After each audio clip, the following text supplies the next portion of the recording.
So this looks kind of, I mean, it looks simple, but when you start looking at it a little closely, it might start to look a little frightening. But the thing I want to point out is when I talked about it combining sort of logistic regression and like factor analysis along with classical test theory, you can see it all right in this one equation. So if you look at you have the structure of the E over 1 plus E, which is getting at this, the idea of, the logits. Right? It's getting at that same format we had for logits. That if you take, the natural log and all that stuff, we can actually predict probability, which is what it's saying, the probability that X will equal 1, X being the item that we're interested in, given all of these things. So what are each of these things? Let's talk about those. Remember, this is starting off with the most complex, which is the 4-parameter logistic model. It takes into account this thing here, which is theta, which, again, forget about it being theta. It doesn't matter what Greek letter it is. It's just someone chose theta. This is the factor. This is the latent variable that we're talking about. Given the latent variable, and normally in a factor analysis, that'd be it, right? We just what's the score given the latent variable?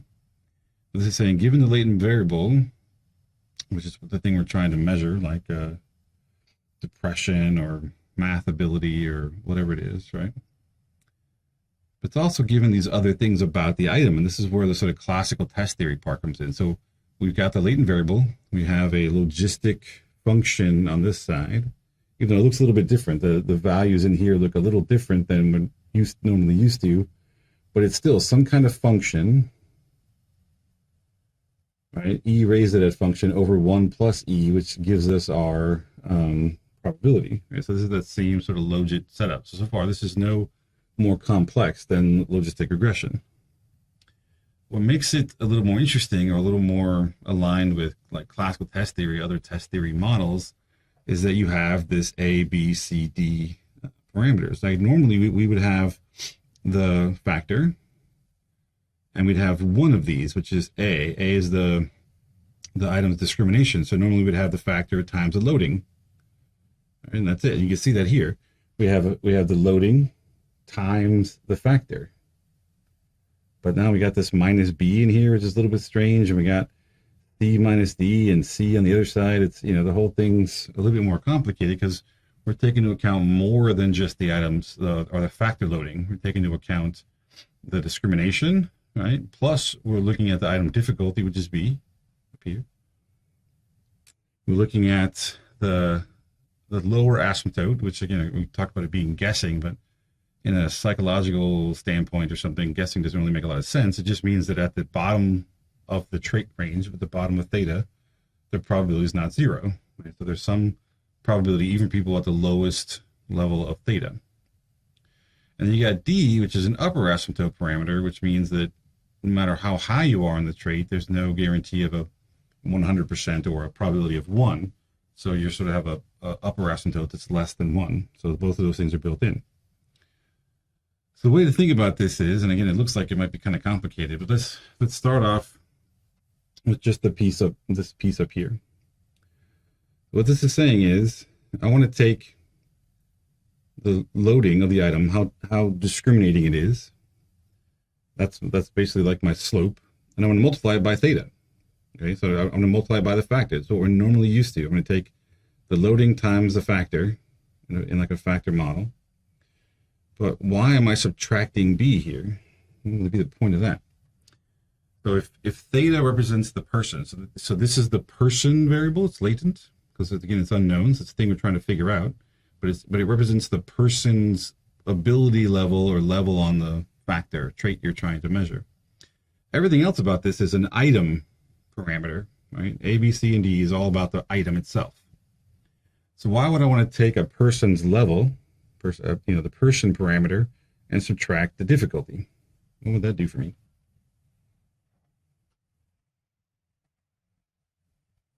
What would be the point of subtracting difficulty from a person's ability level?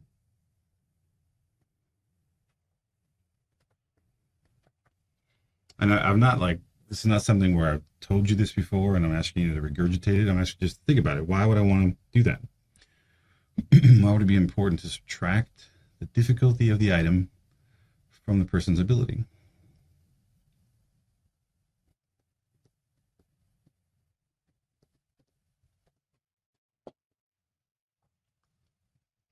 They're definitely related, yes.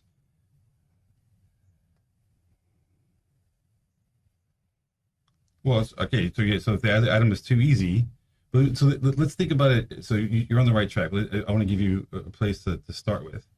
Imagine that the person's ability level, which is measured in theta, and the item location, which is also measured in theta, right? They're both measured on the same scale. If the person's ability level matches the difficulty of the item, what do you get? A 0. So if you get a 0 in this part right here, it tells you that item was like perfectly matched to that person's ability. With me so far? And then everything sort of simplifies out to, you're going to, whatever you're multiplying by 0 is still going to be 0. And then we take e to 0. Is that an error or what is that? E raised to 0? I don't remember anymore. I'm blinking. Let's take 0 raised to e. Yeah, it's 1. Yeah. It's going to be 1 over 1 plus 1, which means you're perfectly at 0.5. Because you got 1 plus 1 would be 2 on the bottom. So it tells me that the person, remember that the whole thing about whenever you have a curve, and it tells me this is 1, this is 0. It tells me that the person, wherever 0.5 is on this thing, it tells me the person's right there. Right, so when we're trying to figure out the theta range, right, wherever this thing happens to be, wherever 0.5 is on that item is where we're guessing the where that person is on the theta range. Make sense? Right, so we subtract the difficulty because we're trying to see if the difficulty of the item is matched to the person's ability. So what happens if the person's ability is above the item? Above the item difficulty. So we get a positive number, and now we're going to weigh in how discriminating the item is. That's going to now come in importance because we're going to weight it, and then we're going to divide that by 1 plus that thing, and you're going to get a number that's going to be more than 0.5. They're going to have a value that's higher than 50% or a probability of 0.5. If this ends up being negative, like if the item is more difficult than their ability, you're going to get a negative here, and you're going to get a number that's lower than 0.5. So the probability is going to be lower, and it's because their trait ability level is down this way on this side. If they're above the difficulty of the item, they're going to be up here someplace and have a higher than 0.5 probability. If it's perfectly matched, they're going to be at 0.5. And if it ends up being a negative number because the difficulty is above their ability, they're going to be on this side of the trait range, and the probability of answering that item is going to be less than 0.5. Okay, so far. So that's this part, and that just looks at the difficulty and discrimination. So let's look at where these come in. Let's talk about C. The C is the guessing parameter. So whatever the probability is that I get from this, like whatever that happens to be, C is going to boost that probability up by whatever C is. It's going to add directly to it. So if C is, say, 0.2, we're going to start here. And the whole line is going to be sort of shifted upwards, right, to because of this 0.2 boost that we get from C. Okay, so far? Now, so this is the sort of C parameter, so it gives you a boost up, right? And then you also have the D parameter on top. This thing here is think about this being the upper asymptote. Right? So here's your D parameter, basically saying, all right, we're also going to multiply the probability of whatever D is minus C, because C is the boost, so it's going to offset these two to give you sort of what this is. And what that does, and it may seem sort of odd to do it, but what happens is if I need a C parameter and I don't include it, what starts to happen to the item, like think of the same pink line here. If I leave the D out and a C out when I'm supposed to need it, it's going to try to push this top part up to 1, right? And it's going to try to push this bottom down to 0. And it may actually end up sort of tweaking the item to seem more discriminating than it is. And it may actually give you an estimate of A that may not be perfectly accurate. You follow me? So sometimes if the D and C parameters are needed and not included, it can actually impact or tweak the estimates of the item parameters of A and possibly even B, because it might actually shift it around a little bit. All right, so this is the most complicated in terms of the number of parameters. You're not typically going to see this. As a matter of fact, I don't think I've ever seen a 4-parameter logistic model done like in practice, but I haven't really looked in a while. What's more realistic, and especially a lot of educational testing stuff, is a 3-parameter logistic. So if we assume that the upper asymptote is 1, we can replace 1 in that function, in this function. Right? So imagine if we replaced, you see that D parameter, we can say D here, replace this with 1. So if I do that, I get a 3-parameter logistic model. And this assumes that D is 1. And so you're getting that the C parameter sort of does add in everything, but it also will tweak the curve a little bit by its inclusion. This is why it gets multiplied in. But the upper asymptote parameter is set to 1, which is what we normally assume. Then a model is termed a 3-parameter logistic. In this model, individuals at low trait levels have a non-zero probability of endorsing the item, but at the top, we're assuming that that 1 is perfectly reasonable as an upper asymptote parameter. The rest of this remains the same. Difficulty gets subtracted from ability, and multiply that by discrimination, because the more the item relates to the thing, the more weight it should get. We figure out the probability from that, but we adjust it based on the C parameter, and we assume that the upper asymptote parameter is 1. Like, it looks complicated when you start thinking about it, like, oh, that actually makes sense. It seems reasonable. It's not like an unreasonable, crazy equation. We're just trying to build in the item level parameters and the estimate of the person level, the theta, when estimating the probability. So you notice now the probability that X equals 1 only now depends on the person's ability, discrimination, difficulty, and guessing for that lower asymptote parameter. All right, so even a 3-parameter logistic, you're not going to see a whole lot, especially not in psychology. If you're doing like ability testing where people are getting questions right and wrong, so it's like a more objective type test like that, where you can actually get answers wrong, which is typically not the case in psychology.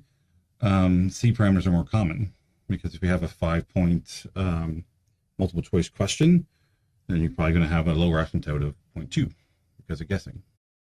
In psychology, you don't see it as often. It oftentimes reflects the idea that an item may be too difficult. So, or too easy. So it's too easy so that even at a low level, people are still likely to respond with some probability. But you don't see it quite as often, at least not applied quite so often. The most common model you're going to see is a 2-parameter. If I get rid of C, there is no C. We assume that C is 1. So go back up a second. Sorry, C. If you assume C is 0,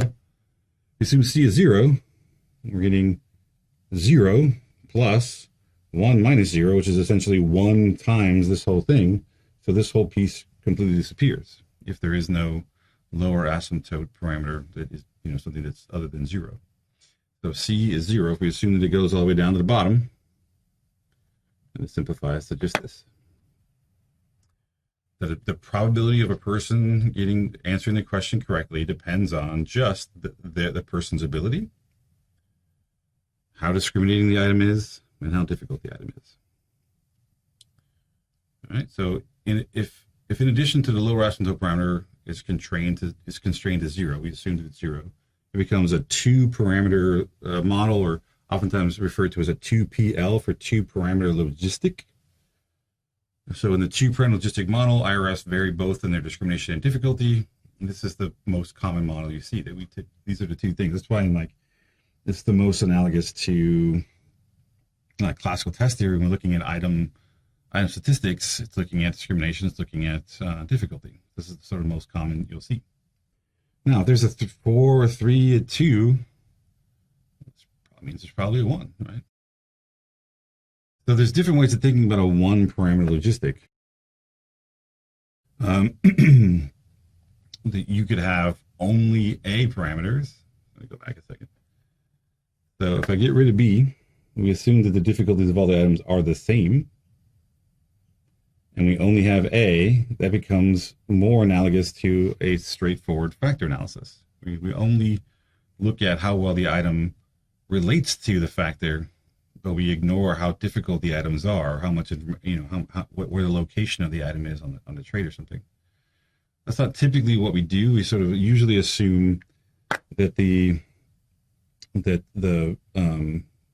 item discrimination is set to some constant, often 1, like it's just 1 times, or it could be set to any one constant, but it assumes that the items have all constant discrimination. Every item is equally as discriminating as every other item.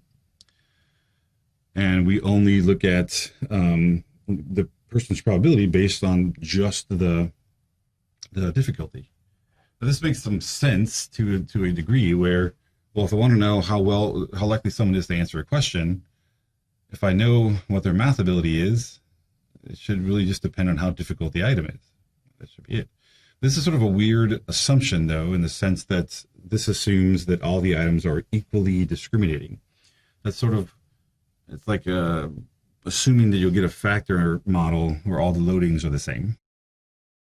That every item is like perfectly loading on the factor. Right? It's sort of an odd assumption, but there are folks that assume it.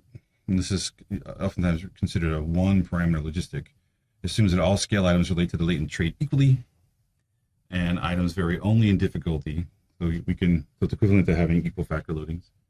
So it's not necessarily, you can assume one, that they're all perfectly discriminating, which is sort of, a bit of a ridiculous assumption. But you can assume that they're all 0.8, or, they're all some other value and they're all equal, and that every item is sort of equally discriminating. Because the reason why you assume that is if you think that all the items are sort of equally discriminating, they're all related to the factor or the trait equally well then knowing which item it is doesn't help you in terms of discrimination. They're all equally discriminating. So the only thing that really tells you any different about the probability of a particular item is only the item's difficulty. So that's why it sort of drops out. It becomes something other than, just becomes a constant. We can ignore it. But still sort of an odd idea. It's to assume that every item is equally, basically like you're doing a composite. Every item is equally important. And it's just the only thing that affects the probability is where the location is or how difficult the item is. This is the most common for sure. And this sort of maps right on to classical test theory because you're getting both discrimination and difficulty together. This does exist and people do apply it, but it's sort of an odd assumption to make. Let's take a quick detour for a second. I mentioned Rasch models before, early on, that there's two different kinds of item latent variable models that can deal with latent trait. So mathematically, Rasch models are identical to the most basic IRT models of one parameter logistic. However, there are some important differences. So I remember my advisor, Steve Reese at UCLA, he referred to Rasch modelers as sort of in a cult. That they are like convinced of this idea of a one parameter logistic model that they apply in this sort of Rasch sense to the point where that model supersedes the item or the scale. The idea, like you would actually, if you have an item that doesn't fit this very strict idea of a latent trait model, you just get rid of the item. So it's a very extreme view on how to apply these kinds of models. So it's kind of like the cult of Rasch modeling. But if you do have items that fit, if you do have items that work with the Rasch model, it's actually kind of nice because it becomes sort of simplified. You don't have to worry about how well an item is discriminating because you're assuming all of them are perfectly discriminating. All that matters is just the difficulty. I mean, that actually helps. Like, I do is know the item difficulty, and you can figure out the probability. Right? So it's nice in theory, but in practice, it's sort of a strange thing to assume.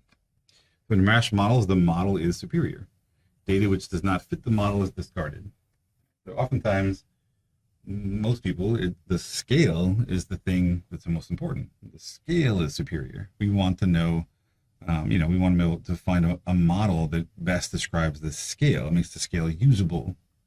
This is not the approach that sort of Rasch modelers go through. Rasch does not permit abilities to be estimated for extreme items. Right? So if something's really extreme, you really can't do much to compute their theta values because they're just too extreme. It doesn't really work with this kind of model. So it's another odd one too. Lots of weird things, but you'll come across from time to time people using Rasch models, and just think of it. Well, okay, so just a really extreme use of a one parameter logistic where they're just they sort of dogmatically sort of apply this model and assume it. They won't sort of let go of it. It's kind of an odd idea. The nice thing about IRFs, these item response functions, let me go back a second.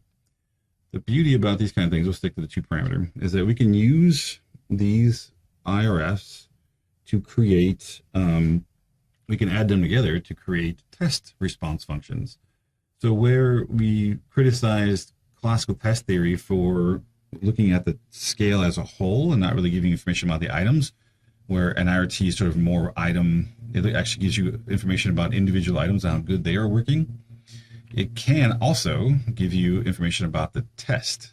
So instead of giving like an item response curve or an item characteristic curve, an ICC, you can also add all the items together and look at a test response function. And so they're all added together, so we can actually look at the test as a whole and create test response curves. And a test response curve is the latent trait relative to the number of items. So instead of on the x-axis looking at probability, it actually just plots out the number of items, where you are on the trait, and how many items you're likely to get correct, depending on where you are on the trait. So let's look at one of those. So this is like a 20 item scale. And it combines all those item response functions together into one test response function. And it tells me that as I go up in trait, as I get, this is math ability. Let's say this is a 20 item test of math ability. As I go higher in math ability, right, it predicts how many questions I'm likely to get correct on the test. And so I have to be way high to get even, 18 of them sort of correct. 17 or something. And so this stuff's all, you're able to sort of combine it together and get test response functions and test response curves. All right, so one of the criticisms we made of classical test theory is that it assumes that the errors are constant and normally distributed, have a mean of 0, all that stuff. The same sort of normal distribution stuff we assume for lots of things. So with item response theory, we look at, because so what does the standard error and reliability and stuff tell you? Well, typically reliability tells you how the items as a whole are working, right? So when we look at Chromebox Alpha, it's telling you how well all the items collectively work together. But it doesn't really tell you a whole lot. I mean, you can look at item total correlations and other stuff, but it doesn't really tell you the reliability of any of the single items on the scale. It just tells you holistically as a scale. So there's two criticisms there. One, that reliability and stuff is scale based. It's the total test based, and the standard errors are constant, meaning that we're assuming that whatever error there is, everyone along the trait has an equal chance of having error. Right? Error is sort of constant. We talked about you have a prediction line, you have the 2 bars going across that sort of say that it all remains constant. That's that homoscedasticity assumption, right? That we have constant error variance across the predictor range. All right, well, IRT doesn't assume those things. So one, it treats reliability a little different. We don't really talk about reliability. Actually, so again, there's I feel like I'm learning new things all the time. I just had a student from a few years ago finally defend their thesis and was actually using IRT and stuff. And one of the newer things is they've actually figured out ways to look at things like the item information functions, and they now get converted over to things called marginal reliabilities, which I hadn't heard of before. But the new thing, so you can actually get sort of like a Chromebox Alpha, but it does it a little differently, and it uses sort of information to figure that out. So there are reliabilities for the test based on IRT, but for each item, we talk about something called information. So item information function, again, we can take the item response function, that logistic thing we just talked about. We can then take that and we can convert it over to information, item information function. This tells you a little bit about it's not item reliability in the same sense that we're used to, but it tells you how much information and where that information is best for a particular item. So each IRF can be transformed into an item information function, and the precision of an item provides it provides at all levels of a latent trait. So it tells you where is the item most precise, meaning that it has the least amount of error. And oftentimes information and error are actually combined together into a graph to show you where exactly the errors are the best, meaning that they're smallest, and where they are the worst, based on information. The information is an index representing the item's ability to differentiate among individuals. Where can we actually do the most differentiation given a particular item? Right? So standard error of measurement, which is variance of the latent trait level, is the reciprocal of information. So if you look at information and we calculate it across the whole trait range, we just take the reciprocal, and it actually tells you what the standard error is. And the standard error doesn't have to be constant. That's the sort of main thing. We don't have a constant error anymore. We actually have an error that changes, is different depending on where you are in the trait, or where a responder is on the trait. Measurement error is expressed on the same metric as the latent trait. So we're talking about it in terms of standardized theta units. So it can be used to build confidence intervals and all kinds of stuff, which is nice. Again, it goes above and beyond what classical test theory typically does. So the way in which an item information function gets affected or impacted is the difficulty parameter, like the location of the highest, is going to be the location of the highest information point. So wherever your location parameter is, that's where you're going to get the most information. That's going to be the high point of information. And your discrimination is going to then affect how high or how much information exists at that point of the item location. The large discriminations, you're going to get tall and narrow item information functions. You get high precision, narrow range. Low discrimination, you get short and wide item information functions, which means low precision, but a broader range. Let's talk about those two things for a second. This is sort of repeating what we talked about with discrimination before. The reason why we call it item discrimination is because how well does it differentiate between respondents in a short range? And a way of translating that is, how far do I have to move in the trait range to change a certain amount of probability? If an item is discriminating, I can change very little in the trait, but change a lot in the probability. So if, looking at the graph, wherever, an item that's very discriminating, right, moving this much moves like this much in probability. That's like a huge shift in probability for a very small change in trait. But this is super narrow. Like, it really only gives me information about people in this part of the range. If an item is less discriminating, but let's say it has the same location, so like less discriminating, has about the same, it takes me farther, farther here, right? I have to change this much in latent trait to change the same amount of probability. So an item is more discriminating if shorter distances in theta, remember this is theta, lead to larger differences in probability. So the smaller and tighter, the more discriminating an item is, the more information I'm going to have, but for a very narrow part of the theta distribution. The flatter, the less discriminating an item is, it's going to take me longer to change the same amount of probability. So my information is going to be shorter. I'm getting less information, but it's spread out over a wider part of the theta range. That's what this says. Large discriminations, tall, narrow IIFs, very skinny item information functions, which reflect high precision and a very narrow range. This part in orange or yellow. Or low discriminations, right? It takes you longer to move around. You're going to have a wider sort of information function. It's going to have less precision, but it's going to cover a wider range of theta. So there's sort of a trade-off there a little bit in terms of giving you information about a wider set of people. All right, so without putting this in a graph, it may seem sort of like a difficult concept to grasp without really seeing it. So let's see how item response functions relate to information. What does it mean?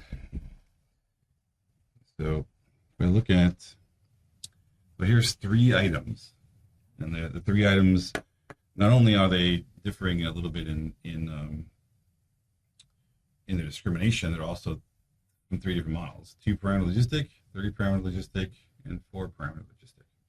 But for the most part, that doesn't matter so much as it does look at the discriminations. Which item on this side is the most discriminating? The 2, the 3, or the 4? You got 3 items. You got the solid line, the big dotted line, and the smaller dotted line. Which one of those is more discriminating? On the bottom.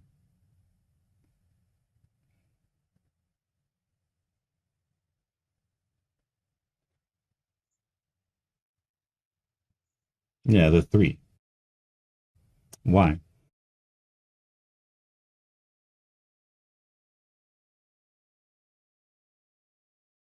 Well, forget about the right side for a second. Just looking here, it's the most discriminating because if you think about the slope, it's the one that is almost completely vertical. Right? I mean, this slope is steeper than that slope and steeper than that slope. Right? So this has got the steepest slope in it, this sort of big dotted line. It's the most. So even without knowing what discrimination is, I know that of the 3 items, this one's the most discriminating. This one's probably the next discriminating, and this one's probably the least discriminating. Even though these 2 are probably pretty close together, but this one's definitely more discriminating because it's got a steeper slope. Remember, the steepest slope you can have, I've never mentioned before, there's actually a thing that, let's say you have an item response function that looks like this. This is 1 up here and it's 0. Right? So where this is theta again, you're traveling along, there's 0 probability until you get to this one point, and all of a sudden right there you switch to 100% probability. This thing, just for reference or whatever, it actually has a name. It's called a Guttman function. Guttman. And where Guttman was someone who was looking at these kinds of items that are like perfectly discriminating, like at a single value, almost like perfectly dichotomous. You're either 0 or 1. There's no trailing of probability where you sort of increase. It's like you go from 0 probability to a certain point, then to perfectly 1 at the other point. So you can see that this item, so this is perfectly discriminating, like it's, the most discriminating you can possibly be as a Guttman function. This one's the closest to that in terms of it's not perfectly straight up and down, but the fact that it's almost got a vertical line going up tells you that the change in probability for this item has a very narrow range, very narrow window, right? And so I can tell people apart in just small changes right around this sort of center of this distribution. All right, so look how that relates. This one relates to its information. So where are we getting the most information with that particular item? What trait level? This is still it's measured in information, which sometimes the scales get a little funky, but the way to look at it is the more information is better. Higher information is better, but it also was more specific. It has a tighter range, has less, it's not as broadly applicable. Where is the 3PL in this picture? for whom, like at what trait level is it telling us the most information? You think about the trait level. Yeah, right in the middle, right? Yeah. So it's telling us that, think about the most information for those folks are between here and here somewhere, right? So they, with the peak, I don't know, just a little above one. You get that right? Right. So this item tells me the most information about people right here. Which tells me that this item is designed for these folks, and it has a fairly tight range, so I can actually tell a lot of differences between people within this range. When I go outside of the range, it tells me nothing. I can't tell these people apart. I can't tell those people apart because there's very little change in probability outside of that. So the most information I'm going to get is for people right near dead center of the trait, and with a very tight sort of band around that. So look at the 2PL, which is the one on the left. So this one relates to here. So it has a lower discrimination, which means it takes a bigger change down here to make changes up here. Makes sense? You have to go farther in that item to get to a similar change in probability that you did for the first item. Because the probabilities here change very fast. You go from here to here, you've moved from there all the way up to here in probability, to there, right? So this solid line, it takes a little longer to move. Where is that item targeting? For what type of person or trait level would that item be good for? Who is that item targeting? You have this thing here. Who is that item targeting? Yeah, people that are close to like a standard deviation below average, right? It's not quite perfectly -1, but they're somewhere in here, right? This item is targeting people at about this point, but because the discrimination is low, we're not getting a whole lot of information about them, but it does give us information about a wider range of people. It's less information, but we're including more people in the information that's included because the discrimination is lower, so it covers a wider range, but gives us less information. That's the trade-off. The middle one gives us a ton of information, but about a very small band of people. This item gives us less information, but we get information about more people, even though it's less information. So it's like a weird trade-off there. As you get more information, it tends to be a little bit more targeted and have a narrower band of information. But all these three items, people argue that this item is a better item that has more information, but it's only really good for people at this stage. What would be nice is to have an item that has about this much information, but is like down here. Have another item that's here, another item that's up here. We can then cover with those three items the whole trait range. That's sort of the goal of having items that are varying in difficulty, but all are sort of remotely equally discriminating. It's the same story really for the 4PL1. The discrimination is not quite as good, but because it has a higher difficulty, right? The whole information shifted over here. It tells us that it's now targeting people who are, I don't know, at 1.5 or so points above the mean. So in terms of varying difficulty, these items are great because it is varying difficulty, and you're able to. You look at all three of their informations, you're actually able to cover, a very wide range with those items. It's just that item 2 or whatever the 3PL item has a lot more information. It's a lot more reliable. It has a lot more information in it because of the high discrimination. We're so used to in classical test theory thinking about whole tests. Like we want Chromebox alpha, right? We want to look at everything together. So we want to know how good the test works as a whole. These are also sort of additive, and you can get what's called a test information function. So the IIS are also additive, so we can judge the test as a whole and see at what part of the test range is the test working the best. Right? So who is this test meant for? And a lot of people don't think of tests that way. They don't think about, wait, I'm only really targeting people on the low end of the trait range, or I'm only targeting people, at the very high end or in the middle or something. So if I add those three items we had a second ago together, it tells us, we have the most information for people right around the middle because that's where that, the item that had the most information was. But when we add in those other distributions, what we get is a test information function that tells us we do the best here in the middle, but we are still getting information about people on the high end. We're still getting some information about people on the low end, but we really start to, as you get down to the very low end, it's not doing very good for people on the low end of the trait range. We're not be able to tell them apart very well or estimate their trait very well because it just doesn't give information about them.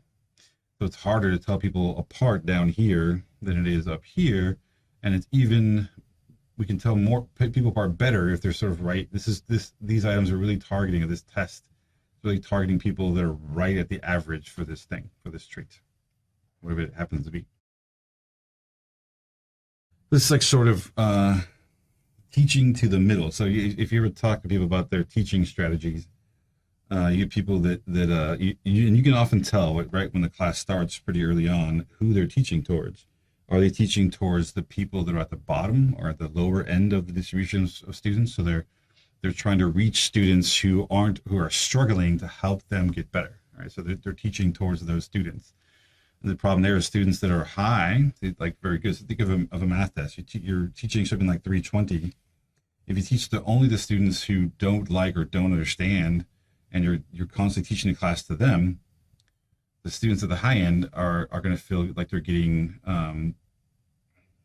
shafted, like they're not getting their money's worth because it's not really pushing them, it's not really targeting them at all, it's not really helping to sort of push their themselves forward, because you're always sort of teaching to people that don't understand things. So the students that understand get sort of left out. They don't really feel like they're getting very much out of the course. Of course, the flip side of that is if you're teaching a class to those who really understand it, you're teaching a class to the upper part of the distribution, you're going to completely leave the lower. It's basically, that's like a sink or swim class. You're just sort of, you're teaching to the students who understand. Students who don't understand, well, that's your problem, figure it out. So oftentimes people try to teach to the middle. And so content tends to be a sort of a mix of those things, where there's some challenging things for the students at the top, some things that are sort of geared towards the bottom. And so you get a test that looks something like this. It really targets most the people who are right in the middle. They're not the highest scoring students. They're not the lowest scoring students. You're sort of teaching towards the average. That's what a test like that would look like in terms of information. All right, let's keep on going. So this is a completely different set of items. I took this out of a different thing. This actually might have come directly out of that paper that I shared with you. And this particular form of this graph came out of a program called like Bylog. It was a scientific software program that people use for a long time. And it actually puts the standard error and information together, which is pretty awesome, because again, what we'd expect for classical test theory sort of assumptions is that the standard error would just be a flat line, right? We have a constant error across the whole trait range. Whatever the error variability is, it doesn't matter where you are in it, you're getting the same standard error. This says no. Wherever the peak is for information, right, wherever the targeted trait range this test is sort of targeting, this is the test information function standard error. You can also do item information standard error too, but this is the test information. You're getting the least amount of standard error, like measurement error, wherever the test is targeted. This is the people that it's targeted for. So you're going to get very little error here. As you leave this, you get less information, and the standard error starts to grow in either direction. You start to get more standard error. If you're trying to estimate, because think about that, I have very little information. This test doesn't tell me very much about people down here. So when I'm trying to estimate their trait range, I'm trying to figure out where they are, I'm going to make a whole lot of error because this test doesn't do a very good job of people down at the bottom of the trait. Right, so this gives away, or it gets rid of, this idea of a constant standard error, constant measurement variance or measurement error. It says, look, there's going to be places, certain types of people, we're going to do a better job of predicting, and we have less error. And that's like right wherever the test is targeting, right? This is the best job we're going to do. As you start to leave that point, the standard error is going to get bigger. You're going to actually get more and more error as you leave that peak of information. So forget about that, all that stuff for a second. The way to interpret that is basically saying we don't have to assume like homogeneity of variance or homoscedasticity, which is a fairly common assumption in like regression. Right? We typically have to assume that. We violate it all the time. We violate that thing all the freaking time, and that becomes problematic because it becomes difficult to really interpret the values because the assumptions weren't met. This doesn't have that assumption. This is not saying we have to have homoscedasticity. We have to have constant variance. It's saying, no, we know the variances are going to be different. And for certain people, the variances are going to be better. The error variance is going to be better than others. That's just how it is. And this model sort of reflects that and actually estimates that as part of the process. So it's not an unrealistic assumption to make. It's actually saying we know that there's going to be better people that we're doing a better job of predicting. And that's wherever the information is, the most information in the scale. Outside of that, the errors are going to actually grow. We're going to have more error of people outside of that because the test wasn't really made or designed to measure those people. So we're going to make more error in trying to predict their scores or predict their trait in this case. How about an example? I think for the most part, I lost a lot of you a while ago. So let's talk about an example of what this all means, okay? So looking at the same 24 items we looked at in classical test data, we looked at all those social anxiety items, right? That some of them had odd wording, and I think there was one that I missed the word on. It's like, I don't like to make talk, which is not right. But so we look at those, and I'm going to throw them in. They're dichotomous item. The dichotomous items. One represents an endorsement of the item in the direction of discomfort. So that's an important thing. So we're talking about, oh, this one's flipped, that one's flipped. What I'm saying is that for certain items, one is the endorsement of one means that they actually are saying yes to that item. For the other, the endorsement of one is that they say no to it. It's not always that yes is an endorsement. Sometimes because it's endorsing the item, but endorsing the item in the direction of social anxiety or social discomfort. So sometimes a 0 is one, a no is one, sometimes a yes is one, depending on which direction that item is relating to discomfort. So I applied a 2-parameter logistic IRT model of the data to look at the difficulty, discrimination, and then I also looked at the information of each item so you can see what it looks like. I didn't plot a whole lot of them because there's 24 of them, but I did, I think I did one so you can see what it looks like. So here is stuff we'll talk about some more today. I think we started talking about last time. So, I read in this data that has some MMPI2 data, and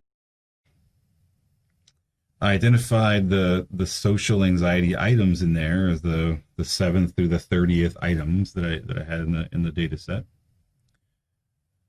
I created a model I called the uni model. It's a unidimensional IRT model, which is probably the most common type. And I said, look, the factor 1, the thing that we're trying to measure, is items 1 to 24, right? Which is, it gets a little weird because once I convert this to social anxiety, this now has 1 to 24 columns in it. So that's why I'm referring to item 1 to 24. So then I want to run a model and call it Uni's social anxiety, or use the program MERT. So the data is social anxiety, which is this up here, this subset of the bigger MMPI2 data. And I want to use the model, Uni model, that I just defined here. So I'm going to use that model to run thing. Now notice, there's not a whole lot else. There's not a whole lot of other instructions because the default in MERT is a 2PL. So 2-parameter logistic is what it assumes you want if you say nothing else. If you don't want a 2PL, there are ways to sort of specify that you want a 1 or a 3 or a 4 or something. But if you don't put anything else in here referring to the kind of model you want, it assumes you want a 2-parameter logistic for every single item. So then I'm going to ask for the summary of this thing I ran here. And then I ask for the coefs, because remember the summary gives you what looks like factor analysis information. It gives you like loadings and commonalities. When I ask for coefs, though, I can get the item parameters equals true, and I can actually ask for, so it'll give me the difficulty and discrimination. And then I'm going to get an item plot. I just did an item plot for item number 2. And I did 2 different types of item plots. One is the trace, which is their way of saying I want the the item characteristic curve. I want the, you know, the trace line for probability. And then if I ask for, you can ask for just info, which is information, or you can ask for info and standard error, which it'll then plot together for that item, what the information is for the item and the standard error of measurement for the particular item. And then if you do plot this, same thing, this actually gives them the test information. And because I put info and SC together, it's going to give me the information and the standard error combined in the same model. Okay, so far so good. So I mean, this is pretty straightforward. It's even, you know, easier in some ways than say like a Lavon syntax where you have to itemize every single item in the model. This is just saying, look, I just want item 1 through 24. That's actually a pretty simplified way of specifying the model. It's not too bad. So the summary came back with this, and I sort of broke it up because if I had it all lengthwise, it was very small. So this is, they call it C. I don't know why. Like item 1, they just labeled them C1 through C24. So those are each of the items. So we can actually look at this as think of this as a factor model. So the nice thing about this is doing a factor analysis. Okay. But what's one of the things that a factor analysis assumes? When we're running a factor analysis, like a exploratory factor analysis or a confirmatory factor analysis, what are we assuming about the items? What's our big assumption? Let's just say, what's our data? Yeah, we're assuming that the items are continuous because we're converting those items over to correlations in the case of an exploratory factor analysis, or to covariances, variances and covariances in the case of a confirmatory factor analysis. But either way, we're assuming the items are measured on a continuous scale. So we shouldn't do that with these items. These are dichotomies, 0, 1. That's it. So what MERT does is it actually is doing a more appropriate form of factor analysis with dichotomous items.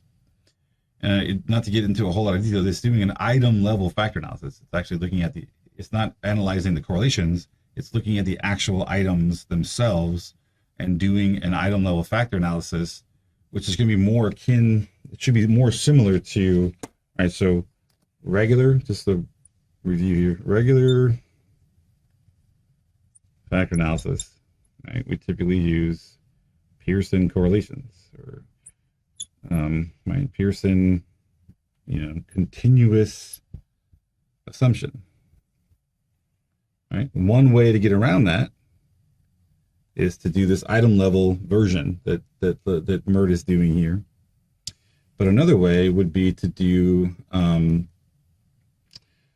it's called adjusted or something. Adjusted factor analysis. You can do, instead of using Pearson, use tetrachoric correlations instead. So this would be another option.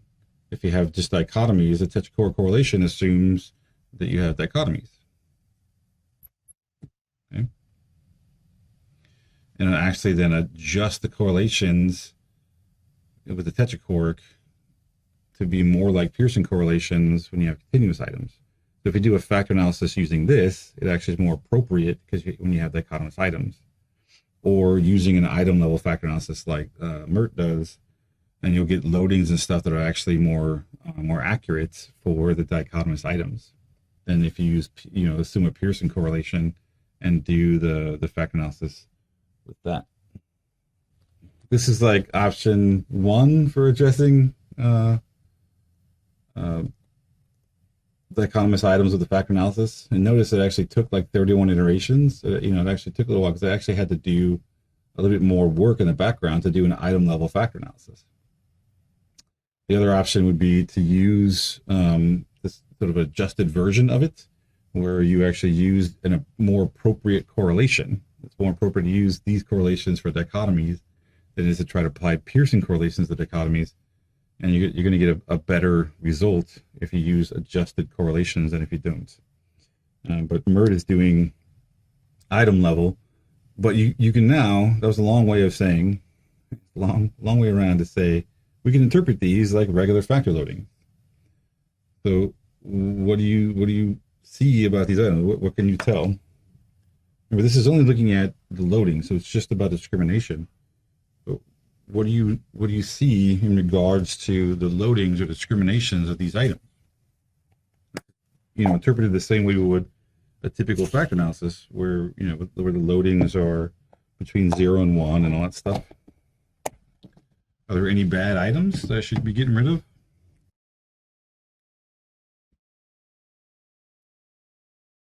C22, but yeah, that's right. This is the worst item. It's still, for the most part, if we used like a 0.3 cutoff or something, it still seems like it's probably doing okay. It's not great, right? So keep C22 in mind.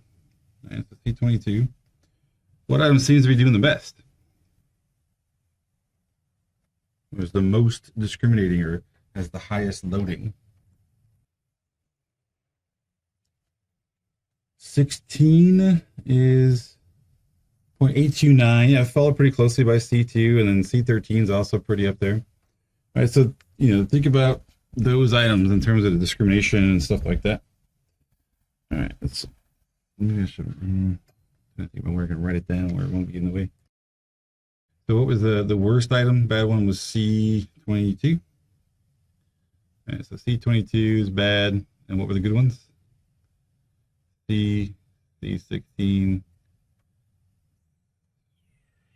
13, and 2.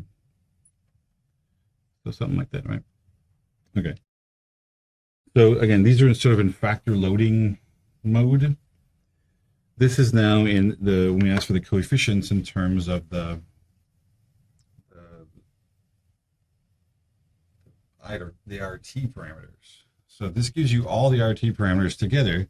Even though we ask for a 2-parameter logistic, it's still telling us what the other parameters are, because the guessing parameter is assumed to be 0. The upper asymptote parameter is assumed to be 1. And so we look at that equation, we're looking at the probability. Like for C1, we want to know the probability of C1. C1, so it's going to be that C1 equals 1. Right, the probability that C1 equals 1. Given all that stuff that we have, we said it's like C, which is 0, right? Plus, and then it's 1 minus 0, because if I'm adding in those parameters. And it's E raised to A. So A in this case is 1.529. 1.529 times whatever theta is, which we don't quite know yet, right? Times, actually minus, this is actually going to be plus, right? Because it's minus a negative, minus the difficulty, which is 1.312.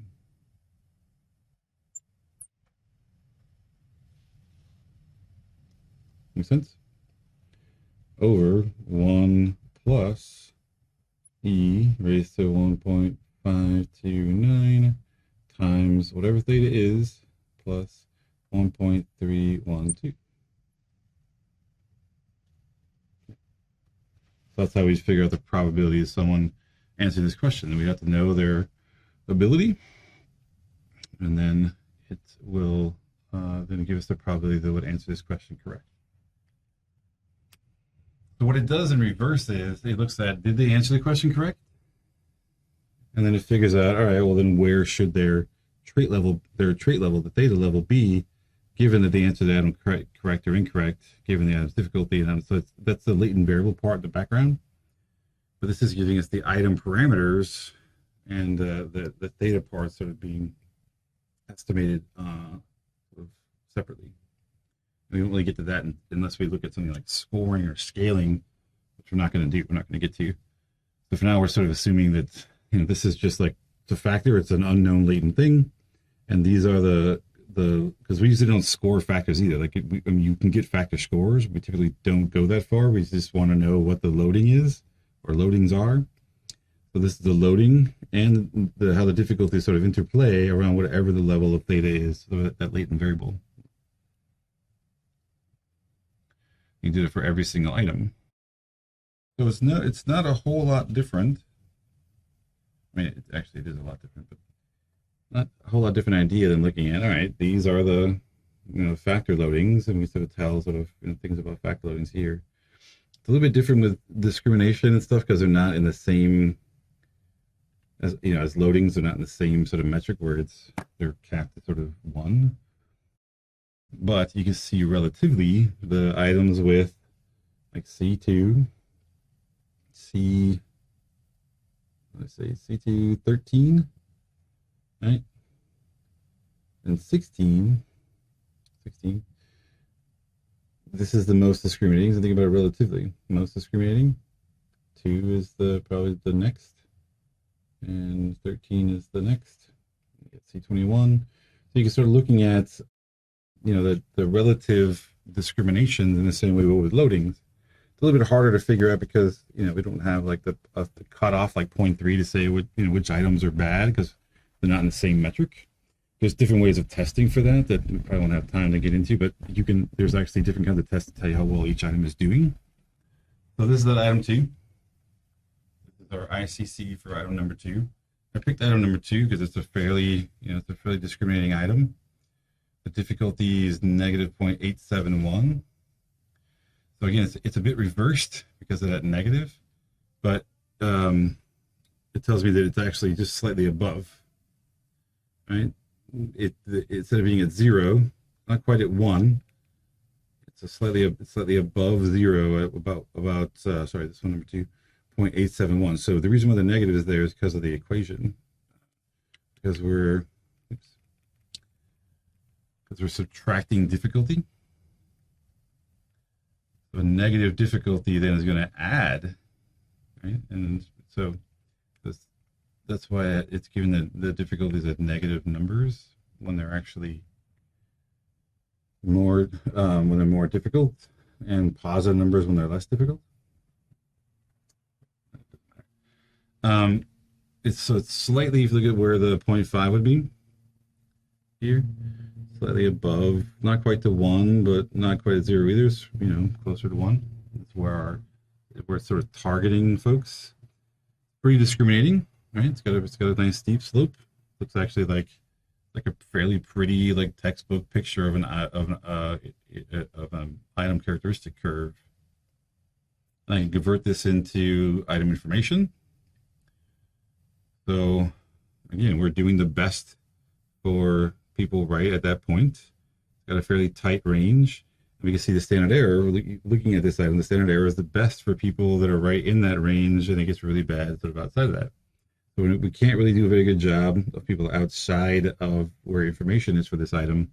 But within information, we have a very small, close to 0 standard error. We can actually do a really good job. Okay, I can add up all the questions together, and I can look at the standard error of measurement for the whole test. So this is all 24 items added up.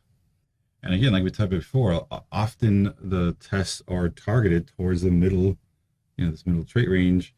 So hopefully that's because you have difficult items and easy items, and you're sort of adding together to one test sort of in the center.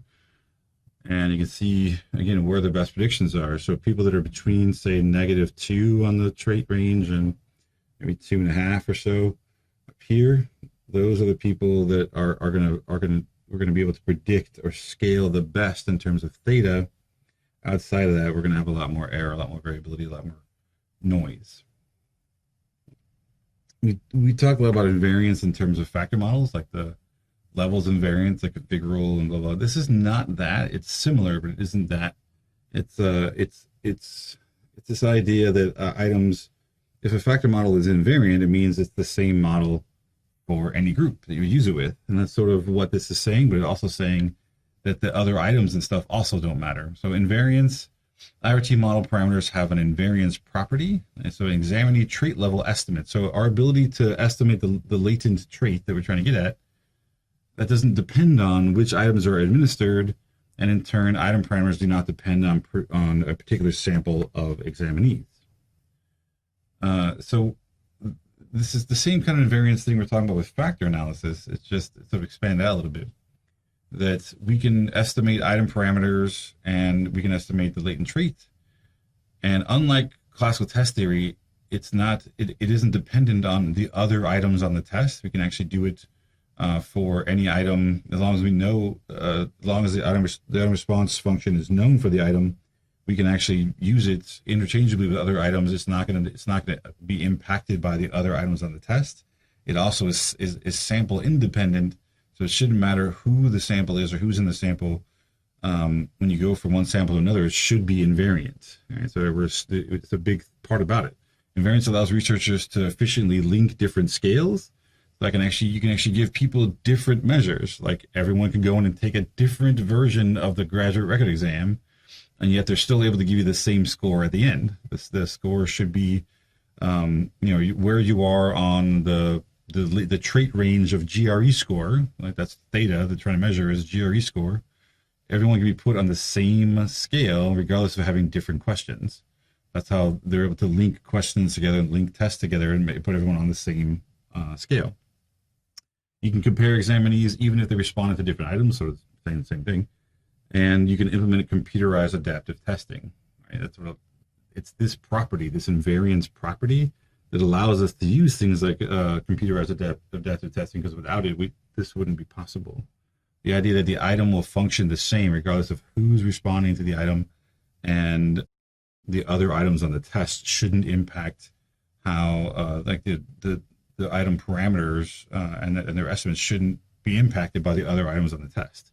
You can actually swap them out and it doesn't have any impact on the overall score.